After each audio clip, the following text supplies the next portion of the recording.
Mientras otros pueblos tuvieron época colonial, independencia, tuvieron romanticismo, modernismo, eh, poesía romántica, etcétera, etcétera, modernismo, contemporaneismo y todas esas cosas, Venezuela no tuvo. Como aquí que llegó Balboa, hizo no sé qué, que llegó Pedro Heredia, escribió no sé qué, que la India Catalina. No, Venezuela no. Venezuela no tuvo época colonial. Venezuela quizá por eso fue uno de los países que desarrolló, porque allá penetró inmediatamente la industria y el desarrollo. Pero su gente se quedó en el analfabetismo. Su gente se quedó con una cultura truncada, con una cultura que fue desplazada y aplastada por la cultura española. Pues el aborigen luchaba y luchaba, como le dije, mientras acá en otros países de América, la conquista, esa literatura de conquista y esa época de conquista y de lucha y de sabotaje y de saqueo y de robo y de violaciones de indias, etcétera, etcétera, y de ladrones venezolanos, españoles, toda clase de delincuentes se ensañaron con nuestros aborígenes. En Venezuela no. La literatura en Venezuela aparece y tiene una época colonial donde solamente aparecen algunos escritos crónicos. Tiene la independencia, como es lógico. Aquí se influye en ella, en cambio influyó el enciclopedismo. Imagínate tú que lo más desarrollado que vio en Europa penetró con el enciclopedismo, y por eso fue la lucha aborigen para no desplazar su cultura ni dejarla enterrada, para luchar con todos estos pensadores que en última instancia se impusieron. La cultura europea, la cultura española se impusieron contra el aborigen, pero también al mismo tiempo penetró, igual que en Estados Unidos, penetró la industria, penetró el desarrollo, penetró la comercialización y penetró. Por eso Venezuela se fue lejos. Pero sus políticas posteriores y sus cuestiones de bajo imperio y cayendo en manos de capitalismo y de cosas esas, dejaron a un pueblo que hoy en día y hasta hace poco de que llegara Chávez al poder era uno de los pueblos más analfabetas del planeta. Aquí venían a estudiar, yo estudié con venezolanos aquí en la primaria y en el bachillerato, los mandaban allá, pero eran los hijos de la clase media alta y alta que venían a estudiar aquí a colegio como colegio de nosotros los pobres, y venían a estudiar acá y vaina y en colegios de ricos según fuera su economía allá, pero allá estaba la educación atrasada. Entonces, y sin embargo, esa fue la lucha de nuestros aborígenes en la época colonial. Por eso es que la literatura de la época, hablando de literatura, que estamos hablando de la literatura venezolana, la literatura de la época colonial en Venezuela no tiene la importancia que presenta otras naciones de América Latina o de América Hispana. Y por esta misma razón, en el periodo de la conquista, solo apareció el misionero y fue un auténtico valor de civilización. Una vez pacificado, hablamos de pacificación. Aquí cuando hablé del Negro Roble y que dije que no se hubiera celebrado en Colombia la guerra de los 1000 días de 1899 a 1903, y luego la venta del Canal de Panamá, si este hombre hubiera estado en el Congreso, porque era un pacificador y quizá hubiera influido sobre las demás mentes mediocres del Congreso de esa época.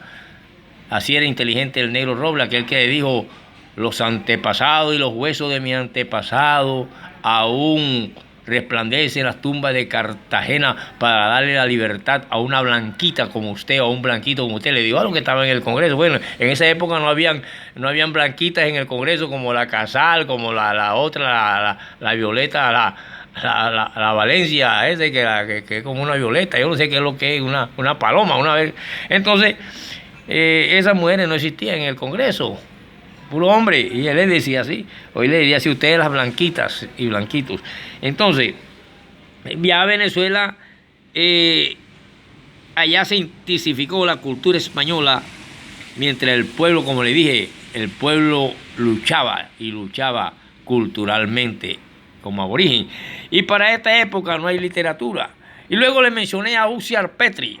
Usiar Petry es el autor de los cuentos mágicos, del realismo mágico, que aparece en la literatura contemporánea, ya mucho antes de que existiera García Márquez y esa cosa, que después hablaremos de la literatura contemporánea, que sí tiene, que es cuando sale Rómulo Gallego, el de Doña Bárbara, Canaima, Pobre Negro, etcétera, etcétera. Pero vamos a empezar con la literatura venezolana en época colonial. Ya vemos que no es de importancia, nada más tiene un misionero que lleva una cosa para acá, otra vez, pero sí aparecen la fundación de numerosas ciudades y pueblos y la introducción de los útiles y métodos de trabajo de industria europea. La labor de magistrados, clérigos y maestros de ciencias y artes prueban cierta preocupación de los colonizadores por la civilización de los naturales, y por eso Venezuela se convirtió en la Venezuela que era. Y entonces ya después cae en manos del capitalismo, cae en manos de no sé qué, cae en manos de están hasta el día de hoy dejando un pueblo totalmente analfabeta, mientras vienen otras cosas. Entonces, digamos entonces que estos clérigos, maestros y toda esta gente durante el régimen posterior de la conquista florecieron entonces en el país hombres de gran cultura que formarían a las futuras generaciones. Y aquí fue donde se fundó la universidad en Caracas el 11 de agosto de 1721. Ya Venezuela tenía universidad en 1721, imagínese usted. Y sin embargo, hasta hace poquito, todos esos gobiernos de los Guaidó, de los Capriles, de los Adecos, de toda esa gente que debido a la industria y las cosas que penetraron en un país se convierte en desarrollado, pero su gente era analfabeta, el 94%. Solo unos cuantos riquitos venían a estudiar aquí a Colombia y otras partes. Hasta que llegó Chávez y se acabó el analfabetismo y toda esta gente. Contando con facultades de teología, ojo, la Universidad de Caracas, nacida el 11 de agosto de 1721, ya tenía teología, tenía los cánones del derecho y las artes. Más adelante se le añadieron otras carreras, pero en Venezuela la imprenta no se conoció sino hasta 1806. Entonces, los primeros escritos venezolanos que nos han llegado fueron las crónicas, que lo inspiró la gesta del descubrimiento y conquista de América a los mismos españoles. El franciscano aparece Fray Pedro de Aguada. Después de Venezuela, no poco mérito literario se le dio a este hombre por interesante, por lo tanto, que nos aportó. Otro hombre fue uno llamado el Heródoto de Venezuela, o este gran historiador de Roma. Se le llamó el Heródoto de Venezuela, se le llamó a Fray Pedro Simón, cuando escribió noticias historiales de la conquista de tierra firme. Oye, es linda la literatura en Venezuela. Toda esta gente son las estructuras para que naciera un Rómulo Gallego, un Usiar Petry, el que hizo cuentos mágicos, las lanzas coloradas. El profesor Ferreira no les miente. Y léanse, yo lo veo, aquí están las lanzas coloradas. Aquí donde está el Partido Liberal, que por eso se llama lanzas coloradas, en pugna lucha contra la esclavitud, contra todo lo que tiene que ver mentalmente y culturalmente con la inlibertad, contra todo lo que se opone a la libertad.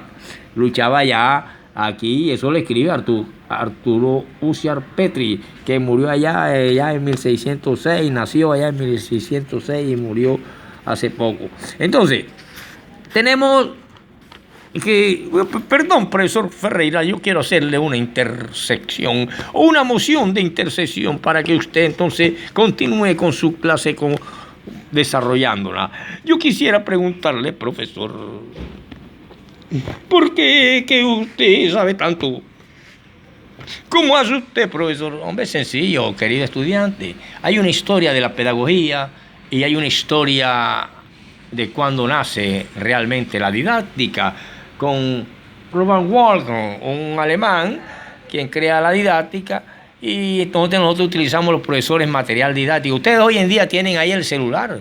Ustedes no lo pueden nada más estar utilizando para ver novelas de películas de sexo, ni está viendo pornografía. Antes era la revista pornográfica.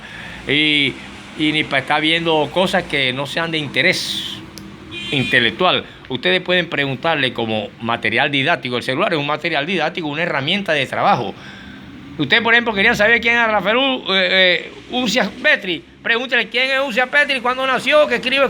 Se puede decir La Danza Colorada, los Cuentos Mágicos y otros más que se los voy a enseñar más adelante. Pero ahora, yo le pregunto a usted, ¿por qué me pregunta eso? Profesor, porque yo veo que usted sabe mucho. No, yo no sé nada, lo que utilizo es un material didáctico y lo que está en mi cabeza, que son alrededor de 600, 700 libros que he logrado leerme desde que nací, porque mi madre era lectora, ya en la barriga leía, hasta la edad que tengo. A los 50 años, una periodista dijo, tú tienes alrededor de 600 libros en la cabeza. No había leído nada, le dije yo a ella, no he leído nada. Si usted lo divide entre un hombre de 50 años, 600 libros, sale apenas a un libro con 22 páginas. Analice usted mensuales, cuando en un mes ya uno debe haberse leído 5 o 6 libros, por lo mínimo, por lo mínimo. Hoy en día con técnicas americanas que se den 60 libros en un momentico, en una hora. Bueno, vamos a ver. Y esa es una pregunta, profesor. Otra pregunta, profesor, es que ¿dónde nació usted? ¿Dónde viene? ¿Cuál es su misterio? Porque usted dijo que tenía cierto parecido con Moisés y con Jesús. Querido estudiante, vamos a salirnos de la temática de la clase, de esta clase hermosa de literatura venezolana, para explicarle. Resulta que el Señor Jesús nació en Belén. Y Belén se encuentra en Judea y Samaria, o sea, entre Samaria y Judea se encuentra Belén, es el último pueblito. También está Betania, Betfagé, Jerusalén, al norte de Belén, Emaús, Efraín, Arimatea, y al occidente, en todo el mar Mediterráneo, está Jope, al norte Cesarea, Sidón, Jope, la franja de Gaza, que están peleando hace poquito, que ahí donde viene Goliat, le digo una vez.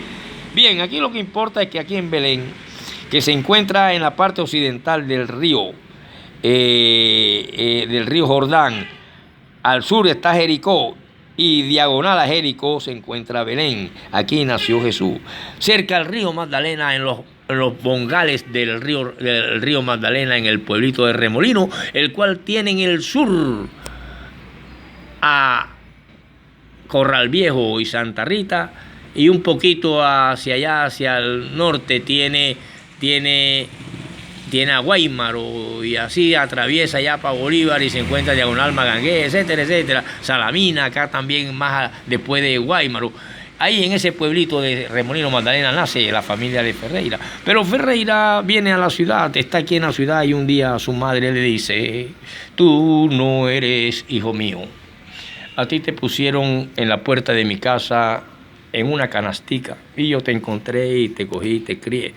Y el niño Robinson Ferreira siempre ha sentido esa tristeza. Este profesor que les habla siempre ha mantenido esa tristeza y esa incógnita. ¿Quién soy yo? ¿De dónde vengo? ¿Por qué me encontraron en una canasta? ¿Será esta realmente mi madre? Pero es igualita a mí y no hay, es como 2 gotas de agua ella y yo. Entonces pudo ser una mentirilla de ella, pero esa incógnita quedó en mí y crecí con ese misterio. Yo les quiero decir que estos frailes escribieron, eran hombres que estaban capacitados y crearon las universidades y toda esa cuestión. Aquí está la Universidad de Caracas, el 11 de agosto de 21. Por lo tanto, aquí en Belén, que está en Judea, después viene Samaria, después Galilea al norte, Idumea al sur de Judea y Arabia Saudí. Aquí por aquí donde escribió Moisés los libros de Job, en Madián, en Arabia Saudí, queda al oriente del Mar Salado, y luego viene Filadelfia en la región de Perea, después viene la Decápolis, que Decápolis significa 10 ciudades, después viene Iturea y Avilané. Y para poder Jesús sanar al endemoniado de Gadara, tuvo que cruzar por Tiberaides, Magadán, Capernaum, Corazín, Betsaida y bajar hasta llegar a Gadara, que está en la otra orilla del río Jordán, como está la otra orilla del río Magdalena, aquí mismo donde está Sitio Nuevo, todos esos pueblos que tenemos que atravesar el río al otro lado para hacer una misión. Jesús atravesó el río, pero del lado, y le dio la vuelta al mar de Galilea, aquí es donde encuentra a Pedro, toda esa gente, y él baja a Gadara. Y Gadara forma parte de la Decápolis, o sea, de las 10 grandes ciudades del ayer. Y allá, en la parte donde está Dion, y así, de esa manera, nosotros vemos que este es el mapa antiguo de lo que se conoció como la Palestina antigua en el tiempo de Cristo. Y ya para el tiempo de Cristo no existe el templo de Salomón, sino el tercer templo, el que hizo Herodes, después del que hicieron aquellos hombres que vinieron de Babilonia, que fue el segundo templo, que fue el segundo templo conocido cuando vino Esdras, Nehemías y toda esa gente. Entonces, Venezuela tiene literatura de independencia, pero influenciada por el enciclopedismo. Mírate, mientras nosotros nos estamos aquí arrancando y peleando a espada y a puñal y a todo con los españoles, Venezuela no, Venezuela tiene una literatura hermosa. Y luego pasa a aparecer los primeros autores prerrománticos, y por eso antes de estudiar el romanticismo podemos ver los prerrománticos. Pero yo, como le mencioné, que asistió también allá en la época de la independencia, la influencia del enciclopedismo, aparece un hombre llamado Andrés Bello en 1781 a 1865, y este es un educador que tiene que ver mucho con nuestra lengua. Y se acuerdan que el profesor Rodríguez de Simón Bolívar y eso. Y de ahí pasamos a la prosa romántica y vemos el romanticismo y en la literatura, el modernismo después, y vemos por último la novela contemporánea, que aquí es donde aparece el Usias Petri, que fue el que fundó los realismos mágicos y los cuentos mágicos antes de Gabriel García Márquez. Lo digo yo, el profesor Robinson, y créalo. Por lo tanto, aquí aparece Rómulo Gallego, y es cuando aparece la novela La Trepadora de Rómulo Gallego, Doña Bárbara y toda esa gente que hablaremos en las próximas clases con el profesor Robinson Ferreira, el mejor profesor del mundo. Y solo hice una primaria y no me querían dejar estudiar bachillerato, el gobierno no pagaba la escuela, tumbaba las escuelas pequeñas, el gobierno aquí, como donde yo trabajé, etcétera, etcétera. Continuaremos con el profesor Robinson Ferreira y sus alumnos.